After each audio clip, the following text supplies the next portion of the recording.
안녕하세요. 내 순환의 책방입니다. 오늘 소개할 책은 당신에게도 세 번의 대우는 반드시 찾아온다. 지은이는 소림, 발행은 트로이 몽마입니다. 이 책에는 유명 연예인부터 다양한 부자들, 어린아이와 학생, 성소수자에 이르기까지 수많은 사람들의 사연과 세상 사는 모습이 담겨 있는데요. 심리학을 전공한 사주명리 전문가인 소림 저자가 들려주는 운명과 인생 이야기가 흥미진진하게 펼쳐지고 있습니다. 저자는 좋은 사주, 나쁜 사주란 없으며 세상에 태어난 누구에게나 반드시 세 번의 대운은 있다고 말합니다. 우선 10년 단위로 운의 흐름이 바뀌는 대운은 좋은 운이라는 의미가 아니고 사람마다 대운, 즉 흐름이 바뀌는 시기가 다르다는 것입니다.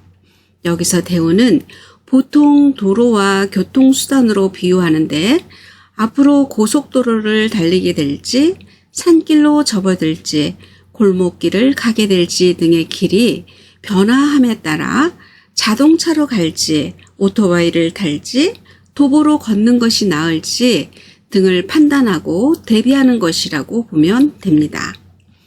두 번째로는 소위 좋은 운을 뜻하며 부모운, 배우자운, 자식운 이 세 가지가 여기에 속합니다. 마지막으로 세 번째 대운은 하늘, 땅, 사람, 천지인의 대운인데요. 하늘의 운은 하늘이 자신에게 내린 쓰임, 소명의 운, 즉 사주팔자를 뜻하고 땅의 운은 자신이 태어난 시대와 지역을 의미합니다. 세 번째로는 사람의 운은 죽을 때까지 가장 흔하게 시시각각 만나게 되는 운인데요. 소위 사람복을 말합니다. 좋은 기운은 좋은 기운을 불러오기 때문에 자신이 먼저 좋은 기운으로 대하면 좋은 인연을 만나고 사람복을 누리게 됩니다. 따라서 태어나 대운이 오지 않는 사람은 없으며 그 대운을 어떻게 좋은 운으로 맞이할 것인가 하는 것은 먼저 제대로 깨닫고 열심히 실천하고 베푸는 마음으로 기도해야 한다고 저자는 말합니다. 그러면 몸도 마음도 지금보다는 더 편안해지는 운명으로 바뀌게 되어 더 나은 인생을 살 수 있다는 것입니다. 자, 그럼 책 속으로 들어가 보겠습니다. 오늘도 내 손안의 책방과 함께 즐거운 시간 되세요. 구독, 좋아요, 알람 설정은 사랑입니다. 각양각색의 삶을 함께 들여다보고 울고 웃으면서 내가 배운 가장 소중한 깨우침은 세상 그 누구도 그 어떤 탄생, 그 어떤 사주도 원래 나쁜 것은 없으며 어떤 사주라도 활용법만 잘 찾아낸다면 모두 다 쓰임을 다하여 원하는 바를 성취할 수 있다는 것이었다. 대들보로 이를 쑤실 수 없고 이를 청소하려면 이쑤시개가 안성맞춤이라는 것은 누구나 다 아는 평범한 사실이다. 쓰임에 따라 대들보가 좋은 것일 수도 있고 이쑤시개가 좋은 것일 수도 있듯 운은 그 크기보다 용도를 아는 것이 중요하다는 깨우침이었다. 그러나 세상에 태어난 이상 우리 모두에게는 대운이 있고 누구에게도 적어도 세 번의 기회는 있다. 조금만 눈 밝게 찾아보면 반드시 기회를, 그 대운의 용도를 살려낼 수 있다. 1장 사주 명리 보는 상담사 소림쌤이 되다. 내가 원하는 바에 조금이라도 유리한 기운이 펼쳐져 있다면 좋고 불리하면 나쁘다라고 정의한다면 좋은 운, 나쁜 운을 구별할 수 있겠지만 인생이 어디 그러한가? 비록 내가 아직 환갑의 인생을 살지는 않았지만 원하는 바대로 흘러가도 예상과 달리 결과가 좋지 못한 경우도 있었고 원하지 않았던 일이 생겼지만 궁극적으로 그것이 더 좋은 경험이었던 적도 많았다.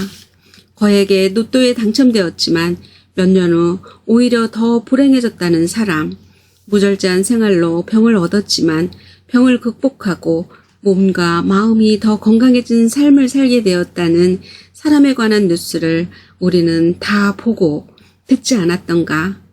또 내가 상담했던 분들 중에 삶의 내공이 깊은 분들은 운의 흐름이 좋고 나쁨 자체에 크게 좌우되지 않는다는 것을 알게 되었다. 젊은 시절 배움과 경험이 부족했던 나는 삶을 좋고 나쁨으로 나누고 사주풀이의 결과를 단순하게 진단하는 우를 범했다. 아직도 내 모습은 부족한 미완성이지만 지금은 내가 다른 사람의 삶에 답을 내리는 일은 하지 않으려 노력 중이다. 이것이 어쩌면 내가 이 책을 쓰는 진짜 이유일지도 모르겠다. 2장 사람의 운명을 예측하는 다양한 방법들. 풍수를 전공할 당시 나는 내가 살던 집이 유명 카페가 되었다니 너무 궁금하기도 하고 터가 어떻기에 우리는 그렇게 못 살았을까 원인을 찾아볼 겸해서 일부러 방문을 했었다. 원래 우리 집은 골목보다 아래로 푹 꺼진 길 아래 집이었고 앞대문이 있고 대문 옆에 외부 화장실이 있고 집 옆쪽으로 쪽문이 있었는데 그 옆에는 원래 우물이 있던 자리였다. 기운이 들고 나는 출입문마다 화장실과 우물이 같이 놓여 있었고 출입문을 2개로 내어 기운이 유실되는 모양이었다. 또한 매우 가파른 지형이라 기운이라는 것이 모여들 공간도 없이 쭉쭉 빠져나가는 구조에다가 집의 오른쪽은 과거 물이 흐르는 계곡이 있었다. 오른쪽은 풍수로 본다면 백호의 자리인데 급경사의 계곡이 차지하여 백호의 기운이 잘려나간 자리였다.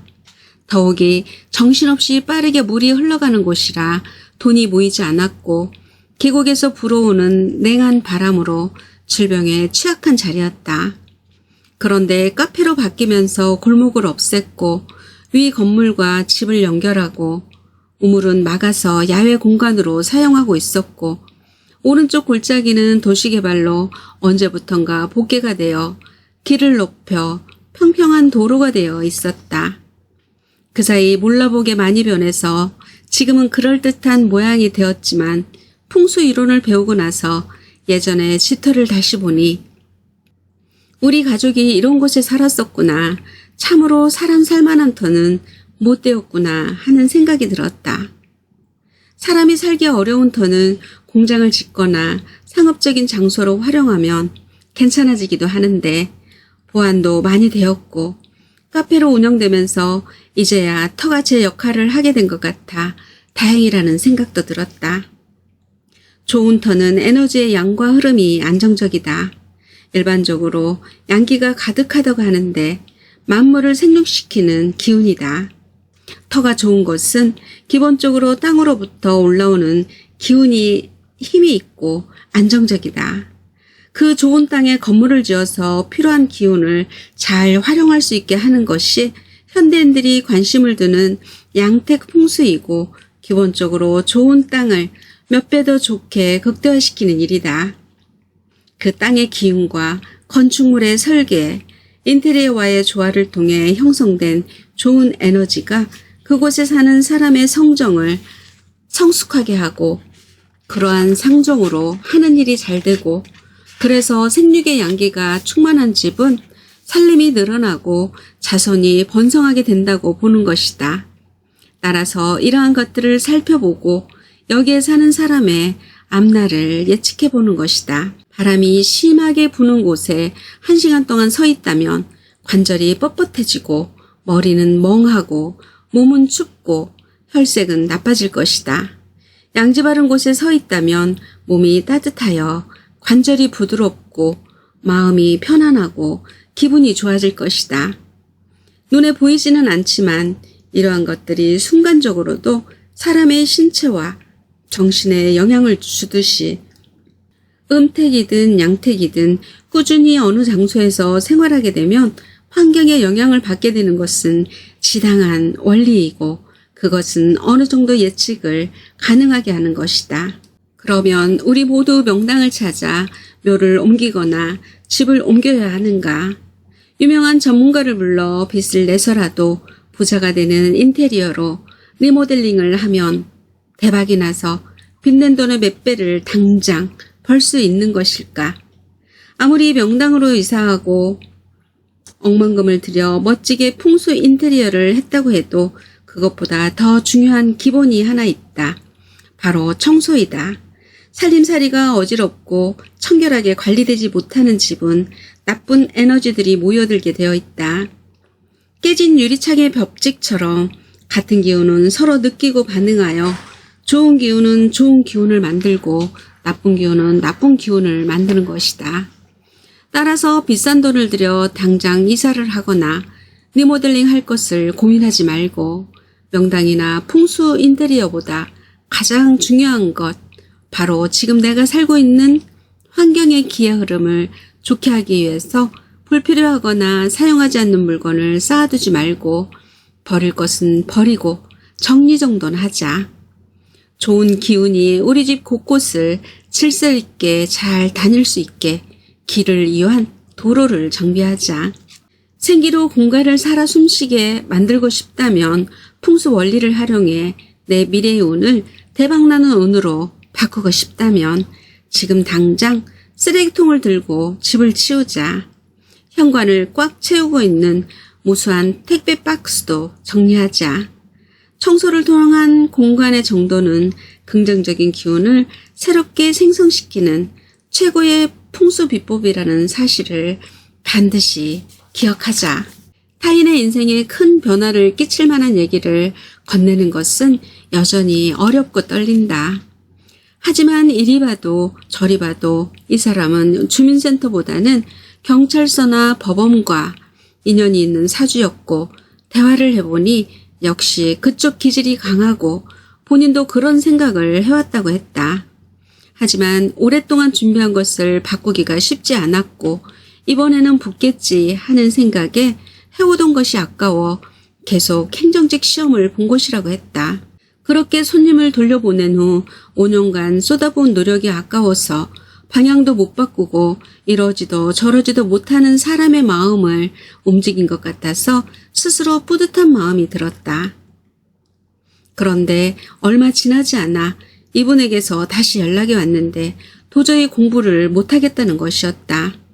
그래서 다른 여러 곳에 또 사주를 보러 갔는데 가는 곳마다 합격운이 없다고 공무원 시험 공부 그만하고 시집이나 가라고 했다는 것이었다. 5년이나 해도 안 되었고 넌 사주에 공무원이 없다라는 말을 여러 곳에서 들었는데 나 혼자만 다시 시작하라고 하니 본인은 너무 혼란스럽다고 했다. 시험 공부를 그만두고 싶은 마음도 있고 새로 해보고 싶은 마음도 있는 상황에서 철학과는 4대1로 그만두라는 의견이 우세였던 것이다. 하지만 인연이란 이런 것일까? 이분은 4대1 중 1인 내 말을 들어주었고 다음 해에 국가직과 지방직에 모두 합격해 법원 공무원이 되었다. 5년간의 준비와 1년간의 변화 의지가 이 사람을 합격으로 이끌었다. 본인 스스로 뿌린 씨를 거둔 것이다. 앞날의 운명을 알 수 있는 아주 간단한 방법은 내가 어떤 씨앗을 심고 있는지 확인하는 것이다. 그리고 지금 심고 있는 이 씨앗이 내가 원하는 열매의 종자인지를 확인하는 것이다. 그리고 지금 심고 있는 이 씨앗이 나라는 토양에서 자라기에 적당한 작물인가 하는 것이다. 건강한 신체라는 열매를 얻고 싶은데 매일 음주라는 씨앗을 심고 있지는 않은가? 의사 선생님이라는 열매를 얻고 싶은데 매일 깨인 만렙의 씨앗을 심고 있지는 않은가? 앞만 보고 공부만 한다면 내 미래를 위해 열심히 씨앗을 심고 있다면 너무 앞만 보고 가지 말고 잠시 멈춰서 내가 지금 심고 있는 씨앗이 내가 원하는 미래의 열매를 가져다 줄 그 씨앗, 그 종자가 맞는지 확인해보는 시간을 꼭 갖길 바란다. 혹시 나라는 토양에 잘 맞지 않는 씨앗을 심고 있었다면 씨앗을 바꾸어 심을 필요가 있다. 물론 그러기 위해서는 나라는 토양이 어떤 땅인지부터 먼저 분석해야 할 것이다. 그렇게 하나하나 나를 먼저 알아가고 나에게 맞는 씨앗을 찾고 씨 뿌릴 때를 정하고 차근차근 씨를 뿌려보자. 그렇게 씨를 뿌렸다면 싹이 나올 것을 굳게 믿고 열심히 밭을 가꾸어 보자. 3장 인생의 속성, 운의 속성. 많은 유전적 쌍둥이, 사주 쌍둥이, 유사 사주 등 23,000여 명의 사주를 보면서 내가 내린 결론은 정해진 운명은 없지만 큰 흐름은 분명히 존재하고 그 큰 흐름은 작은 변화를 바꾸는 활동을 통해 반드시 바꿀 수 있다는 것이었다. 같은 사주를 타고난 사람도 방향을 공부로 정하고 포기하지 않고 노력하면 명문대에 갈 수 있고 끼를 풀어내는 것으로 방향을 정하면 최고 유명인도 될 수 있다. 내가 어떻게 방향을 설정하고 나아가는가에 따라 결국은 무엇이든 할 수 있고 무엇이든 될 수 있구나를 다시 한번 느끼게 된 일이었다. 상담을 하다 보면 본인의 사주에 낙담하고 사는 사람들이 의외로 많다. 어디서 들었는데 본인 사주가 나쁘다고 했다거나 공부운이 없다고 했다거나 결혼운이 없다고 했다거나 재물운이 없다고 했다거나 등등. 그런 손님이 오면 나는 같은 사주를 가지고도 다르게 사는 많은 사주 쌍둥이들의 이야기를 해드린다. 또한 운명이라는 것은 그렇게 되도록 정해져 있다가 아니라 그렇게 될 수도 있다는 가능성을 말하는 것임을 강조해서 말씀드린다. 4장 운을 바꾸는 시작 단계. 아는 만큼 보인다. 외국어 고등학교 학생 어머니에게 아들의 한의대 진학을 권하고 합격하여 이후 한의사가 되었다는 사례도 그 학생 입장에서는 방향을 제대로 잡아 본인의 용도를 찾은 경우라 할 수 있다. 물론 상담을 진행했던 내가 이 학생의 깊은 어딘가에 잠재되어 있던 부분을 건드려 줌으로써 방향에 대한 조언을 한 것은 맞지만 모든 선택은 이 학생의 내부에서 나온 것이다. 역술가가 하는 일은 본인도 미처 알지 못하는 본인의 내면 깊은 곳에 있는 씨앗에 물을 주고 꺼진 등불에 라이터를 켜주는 일이라고 생각한다. 역술가가 아무리 권유하고 강요해도 그 학생 안에 있는 것이 아니라면 발현되지 못하기 때문이다. 이렇게 방향이 제대로 설정되면 이 그릇에 얼마나 큰 것이 담길지는 본인의 노력에 따라 변한다. 아무리 그릇이 커도 내가 있을 자리가 아닌 곳에 있으면 그 그릇을 다 채울 수 없고 아무리 작은 그릇이어도 내가 있을 자리에 있으면 채우고 옮기고 또 채우고를 계속 해나갈 수 있다. 따라서 내 그릇이 얼마나 큰지는 궁금해하지 않아도 된다. 내가 가는 방향이 내 용도와 맞다면 그 사람에게는 반드시 운이 온다. 일생을 살면서 단 한 번도 운이 오지 않는 사람은 없다. 내가 공부가 짧았던 시절 철 모르고 운이 없다는 말을 했던 평생의 실수를 기억하면서 사람들의 운을 보기 위해 얼마나 많은 노력을 했는지 모른다. 그리고 작은 부자부터 눈이 휘둥그레질 정도의 큰 부자까지 다양한 많은 부자들을 만나고 그분들의 사주를 살펴본 결과 인생은 크기보다 용도를 아는 것이 더욱 중요하고 어떻게 잘 사용하는가가 핵심이라는 것을 알게 되었다. 공부로 태어난 사람이 그릇을 하려고 하면 본인은 물론이고 주변까지 고달파지는 것은 자명한 이치 아닐까. 누구나 돈을 벌 수 있다.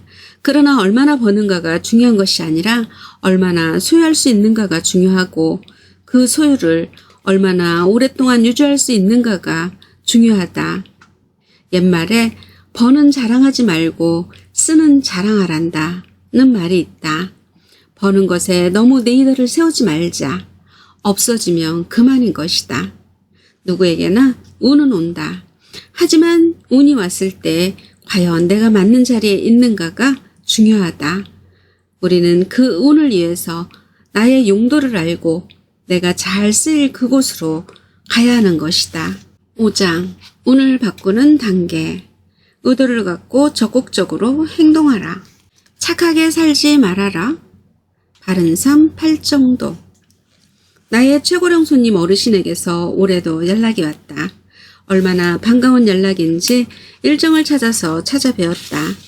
그런데 이번에는 어쩐 일인지 어르신께서 삶에 대한 말씀을 길게 해주셨는데 정말 감동적인 내용들이었다. 필력이 부족하여 일부분밖에 공유할 수 없어 매우 아쉽지만 나에게는 정말 값지고 귀한 시간이었다. 100세에 가까이 살면서 성공을 이룬 어르신은 대한민국 근현대사에 살아있는 역사책이었다. 내가 초등학교 때 해방이 되었는데 로 시작된 어르신의 이야기는 비현실처럼 느껴지는 한 편의 역사 다큐멘터리를 보는 느낌이 들었는데 내가 지금 이렇게 편하게 사는 데에 주역 역할을 해온 이런 분들과 내가 같은 세상을 살아가고 있었구나를 느낀 고마운 시간이기도 했다. 어르신께서 들려주신 많은 말씀 중 인상 깊었던 내용 하나는 살아간다는 것은 참 무섭고도 무서운 일이다. 내가 의도해서 되는 일이 아니다 라는 말씀이었다. 해방 이후 고향을 떠나 서울에서 취업을 위한 교육을 받은 후 첫 직장에 발령을 받았는데 정확히 기억나지는 않지만 수십 명 중 대여섯 명 정도만 부산이라는 멀고도 먼 지방으로 발령이 났고 본인이 거기에 포함되었다고 한다. 그 대여섯 명을 제외하고는 모두 서울에서 그대로 근무하게 되었는데 교통수단이 잘 발달되지 않았던 시절이라 부산은 정말 멀고 낯선 곳이었기에 불평 가득한 마음으로 출근했었다고 하셨다. 그런데 첫 월급을 타기로 되어 있던 1950년 6월 25일 한국 전쟁이 터졌고 서울에선 근무하던 동기들 대부분은 생존하지 못했으며 최남단 부산에 머물렀던 사람들은 목숨을 건졌던 것이다. 그렇게 전쟁 내내 부산에서 탈없이 살아남았고 서울 수복 이후 다시 서울로 발령받아 지금까지 서울에서 사셨다고 한다. 이 외에도 100년 가까이 살아오신 삶 속에는 정말 드라마틱한 일도 많았는데 그때 당시는 그런 자각이 없었고 지금 와서 살아온 날을 뒤돌아보니 삶은 기적이고 알 수 없으며 그래서 참으로 무섭다고 하셨다. 그러면서 이렇게 1년에 한 번 운수를 보는 것도 이것을 다 믿어서 그대로 하겠다는 것이 아니라 인생은 정말 한 치 앞도 알 수 없고 내 의지대로 다 되는 것이 아님을 알기에 큰 틀에서 전반적인 흐름을 보기 위해서라고 말씀하셨다. 6장 운을 바꾸는 최종 단계 용서하고 기도하고 사랑하자. 세 번째 대운이 바로 사람이다. 세 가지의 대운 중에 가장 유동적이고 가장 현실적이며 생을 마감하는 순간까지 시시각각 수시로 등장하는 기회의 운이다. 운이라는 것은 눈에 보이지 않기에 우리처럼 바쁘게 하루하루 살아가는 사람들은 지금 내 집 대문 앞에 운이 와서 초인종을 누르고 있는지 누르다가 갔는지도 모를 정도로 여유가 없다. 그렇게 우리가 운을 알아차리지 못하기에 가끔 운은 사람의 모습으로 우리 앞에 나타난다. 우리가 잘 알아볼 수 있게 말이다. 지나가다가 어떤 가게의 출입문에 적힌 글을 읽은 적이 있는데 대략의 내용은 오늘 우리 가게에 오시는 손님은 손님을 가장한 신이다. 뭐 그런 내용이었다. 우리가 오늘 만나는 사람들 중에는 분명히 사람을 가장한 행운이 숨어 있을지도 모른다. 실제로 우연한 기회에 우연한 사람을 만나서 일생일대의 반전을 이루는 사람들이 생각보다 많다. 이 일은 어쩌다 하시게 되셨나요? 이 집은 어떤 기회로 구입하셨나요? 이 땅이 개발될 것을 알고 사셨나요? 이런 질문들에 그때 어떤 사람이, 그때 그 친구가, 그때 교수님이, 그때 그 아주머니가 이런 대답을 하는 분들이 정말로 많다. 이분들이 사람으로 내게 온 운이다. 그러면 이런 사람을 만나려면, 사람이라는 행운을 만나려면 어떻게 해야 하는가? 좋은 기운은 좋은 기운끼리 모이고 안 좋은 기운은 안 좋은 기운끼리 모인다. 그래서 우선 내가 좋은 마음을 지니고 선한 마음을 가져야 한다. 그런 나의 선한 마음은 나와 같은 선한 마음을 가지고 있는 사람을 내 곁으로 불러들인다. 이런 선한 마음을 가지고 있는 사람은 남을 이롭게 하는데 아낌이 없기에 나도 남을 이롭게 할 수 있지만 그 사람도 나에게 이로운 기회를 제공해준다. 이러한 이로운 기운들은 눈덩이처럼 커지고 커져서 일생일대에 행운의 인연을 만날 수 있도록 큰 인연들을 엮어준다. 그 다음으로는 내가 배우고 싶고 닮고 싶은 삶을 살아가고 있는 사람들을 가까이 해야 한다. 사람들은 자주 함께하면 행동이나 말투 등 여러 가지 면에서 물들게 되어 있다. 근묵자흑, 즉 먹물 옆에 가면 스스로 검게 되듯 서로 닮아가는 것이기에 지금 현재 내가 바라는 삶을 살고 있는 그런 사람들을 가까이 할 수 있도록 노력하는 것이 중요하다. 신이 나에게 준 복 중 최고인 사람복을 누리려면 주어진 시간에 최선을 다하라. 세상에 바뀌지 않는 것은 없고 운명도 정해진 것이 아니라 바꿀 수 있다. 라는 심리학을 전공한 사주명리 전문가가 들려주는 운명과 인생 이야기였습니다. 세상에 태어난 누구에게나 찾아오는 세 번의 대운, 어떻게 하면 좋은 운으로 맞이할 것인가? 이 책 속에 있습니다.